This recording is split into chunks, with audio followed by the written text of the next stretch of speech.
2022 में एक ऐसी मूवी आई थी जिसका नाम था कला। इस मूवी की स्टोरी कुछ यूं थी कि ऐसे कलाकार को दिखाया गया था जिसकी अपनी बहन ने ही उसको मरने पे मजबूर कर दिया था। शानदार कलाकार की आवाज बंद करवा दी गई थी। कलाकार का नाम था बाबिल खान। आज हम बात करने वाले हैं बाबिल खान के बारे में, जो इरफान खान के बेटे हैं। वही इरफान खान जिन्होंने लंच बॉक्स दी है, मदारी दी है और पान सिंह तोमर दी और बहुत सारी ऐसी ज़बरदस्त मूवीज़ दी हैं। बहुत ही एक अनफॉर्चुनेट वाक़या हुआ है एक दिन पहले कि बाबिल खान के इंस्टाग्राम पे एक वीडियो आता है जिस पर वो रोते हैं। Hollywood is the most fakest industry that I have ever been a part of. और कुछ नेपो किड्स के नाम लेते हैं जिनमें अनन्या पांडे है, अर्जुन कपूर, शनाया कपूर और बहुत सारे। बाद में वो वीडियो फ़ौरन डिलीट भी कर दिया जाता है और उनकी फिर PR टीम और उनकी वालदा की तरफ से आता है कि ये ऑफिशियल मैसेज है कि जो किरदारों के नाम उन्होंने लिए थे उनको वो बुरा कहना नहीं चाहते थे, यानी एक झाड़ू पोंछने वाली बात वाली पोस्ट आती है। लेकिन इसके पीछे क्या कहानी है उसके बारे में आज हम बात करेंगे। जब आप बाबिल खान लिखते हैं तो बहुत सारे यूट्यूब पर वीडियोस आ रहे हैं, तो हम असल में थोड़ी सी मुख्तलिफ अंदाज से बात करना चाहते हैं, क्योंकि बाकी तो आपने सुन ही लिया होगा कि ऐसा क्यों हुआ और क्यों होता है। लेकिन आज हम कुछ सवालात उठाएंगे। क्या करण जौहर अपना कमीनापन कम कर देंगे कि वो टैलेंटेड लोगों को फिल्में ना दें या अपना गैंग बना लें, या बाबिल खान आइंदा मूवीज़ में हमें नज़र आएंगे? क्या उनके इस वीडियो के बाद से नेपो किड्स से मज़ीद नफ़रत बढ़ेगी, या फिर बाबिल खान को प्रोड्यूसर ट्रस्ट करना बंद कर देंगे और उनको काम मिलना बंद हो जाएगा? इन सारे सवालों के जवाबात आज हम आपको देने वाले हैं। तो जो ये आपके सामने सारे सवालात उठाए हैं, एक होती है जिस्मानी बीमारी जो हमें नज़र आती है, जैसे किसी को इंजरी हो जाए हम डॉक्टर के पास ले जाते हैं। लेकिन एक होती है जहनी बीमारी जो अभी तक इतनी साइंस की तरक्की के बावजूद डेप्थ तक नहीं पहुंच पाई है। मसलन किसी को जहनी बीमारी हो तो हम कभी बोल देते हैं कि इस पर साया है, जिन है, भूत है, या फिर हम बोल देते हैं कि यार तुम तो खामा खा, तुम्हें आदत है परेशानी की। लेकिन डिप्रेशन एक डिज़ीज़ है और उसका इलाज होना चाहिए। अगर बाबिल खान डिप्रेशन से गुजर रहे हैं तो उनको प्रॉपर डॉक्टर से ट्रीटमेंट मिलनी चाहिए, ताकि एक इतने अजीम अदाकार का बेटा जो इतनी अच्छी मूवी जो दे चुका है वो हमें आइंदा भी ऐसी मूवीज़ दें। डिप्रेशन की डेफिनेशन क्या है दोस्तों? हम एक मशहूर साइकोलॉजिस्ट के हिसाब से आपको वो डेफिनेशन बताते हैं कि एक बायोकेमिकल डिसऑर्डर होता है।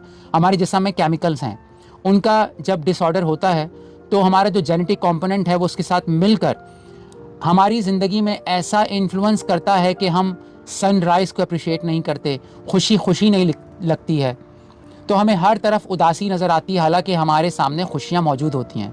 तो क्या बाबिल खान इसी तरह के डिप्रेशन से गुजर रहे हैं कि इतनी कामयाब फिल्म्स देने के बावजूद वो उसको अप्रिशिएट नहीं कर पा रहे? या फिर जो नेपो किड्स का गैंग है, ख़ास तौर पे जो उन्होंने नाम लिए हैं, वो उनको इतना तंग कर रहे हैं कि उनको एक रोने वाला वीडियो बनाना पड़ा? या फिर वो नशे में इतना इन्फ्लुएंस थे कि वो कुछ भी कह गए? There are a few people that want Bollywood to be better. लेकिन याद रखिएगा, जो लोग नशा करते हैं बोलने में वो ज़्यादातर सच ही बोलते हैं, यानी कहते हैं ना कि शराब झूठ नहीं बोलती है। मैंने जो वीडियो देखी बाबिल खान की, इंतहाई अफसोसनाक है। उस वीडियो को देख के ही लग रहा था कि वो कितने ज़्यादा डिप्रेशन में हैं या उनको कितना ज़्यादा बुली किया गया है। और उन्होंने सच बोला। कहते हैं कि दुनिया में सबसे ज़्यादा जो सच बोले जाते हैं ना, वो मैं खानों में ही बोले जाते हैं। जितने भी यूट्यूब पे आप देखें हैं कमेंट्स वगैरह, कुछ लोग यही कह रहे हैं कि उन्होंने हाई डोज ली है या वो नशे में थे बहुत ज़्यादा। लेकिन जो भी है, मुझे ऐसा लगता है सच बोला। लेकिन उसके बाद फैमिली उसको कवर करने की कोशिश करती रही है कि ऐसा बोलने का मकसद नहीं था है, या PR टीम है वो बचाने की कोशिश तो करेगी, क्योंकि इससे ताल्लुकात ख़राब हो जाते हैं। ऑलरेडी इरफान खान अगर देखे जाएँ उन्होंने बहुत स्ट्रगल की है। वो किसी ग्रुप में नहीं थे, करण जौहर के किसी ग्रुप में नहीं थे, कोई उन्होंने ग्रुपिंग नहीं की हुई थी। इंडिविजुअल वो अपना नाम बना रहे थे, किसी का नाम उनके साथ जुड़ा नहीं था, कोई प्रोडक्शन उनके सर पे नहीं थी। अपना नाम उन्होंने खुद बनाया और मेहनत की। उसके बाद बाबिल खान को इस तरह स्ट्रगल करनी पड़ रही है। मैं कहती हूँ, हम कहते हैं हम लोगों ने बॉलीवुड के बहुत एक्टर्स हमें पसंद हैं, लेकिन इरफान खान वो वाहिद हैं जिनकी बहुत ज़्यादा हम दिल से रिस्पेक्ट करते हैं। और जब मैंने वो वीडियो देखा तो मुझे कहीं कहीं झलक इरफान खान की नज़र आ रही थी और मुझे बहुत दुख हो रहा था।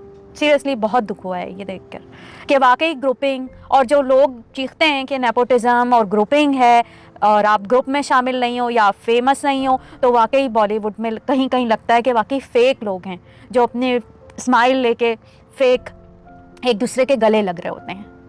सच ही तो कह रहे थे बाबुल खान, मुझे तो उसमें सच्चाई कहीं कहीं लगती है। मैंने उनके काफ़ी इंटरव्यू सुने तो आपको वो बहुत ही इंटेलिजेंट, सेंसिटिव नज़र आते हैं। आप देखें जो हमने एक सीरीज़ बनाई थी नेपो किड्स की, उसमें बाबुल खान का नाम क्यों नहीं लिया हमने अर्जुन कपूर का नाम लिया, हमने आलिया भट्ट का नाम लिया, हमने रणबीर कपूर का नाम क्यों नहीं लिया? क्योंकि नेपो किड्स वो होते हैं जो बिल्कुल जानवी कपूर जैसे प्लास्टिक सर्जरी की दुकान होते हैं और अदाकारी ऐसी कि अगर वो भीख मांगने भी निकलें तो सब बोलें भाई मजाक क्यों कर रहा है। लेकिन बाबुल खान अपने बलबूते पर नाम कमा रहे हैं। फादर की वजह से मे भी उनको पहली फिल्म मिल गई, लेकिन अब मतवातर उनका काम जैसे रेलवे मैन है, कला है, लॉग आउट है, तारीफ़ किया जा रहा है। तो हम उनके कुछ इंटरव्यूज़ के क्लिप सुनाते हैं और आज की वीडियो को जोड़ने की कोशिश करते हैं। मैं आपको उनकी वीडियो नहीं चलाऊंगा कॉपीराइट की वजह से, लेकिन मैं उनकी ऑडियो आपको सुनाता हूं, फिर इस पर हम अपना मैं और सुबह रिएक्शन देंगे। देखिए। एज ए नेपो किड आपकी जर्नी कितनी आसान रही है? I work very hard to be a nepo kid, so just by the way. आपने पैदा होने के लिए मेहनत की है? जी बहुत मेहनत की सर। मैं I work very hard to be nepo kid. बहुत अच्छा आंसर दिया। पिछले 2 जन्मों से एक स्ट्रगलिंग एक्टर था। मैं पिछले 2 जन्मों से स्ट्रगलिंग एक्टर था।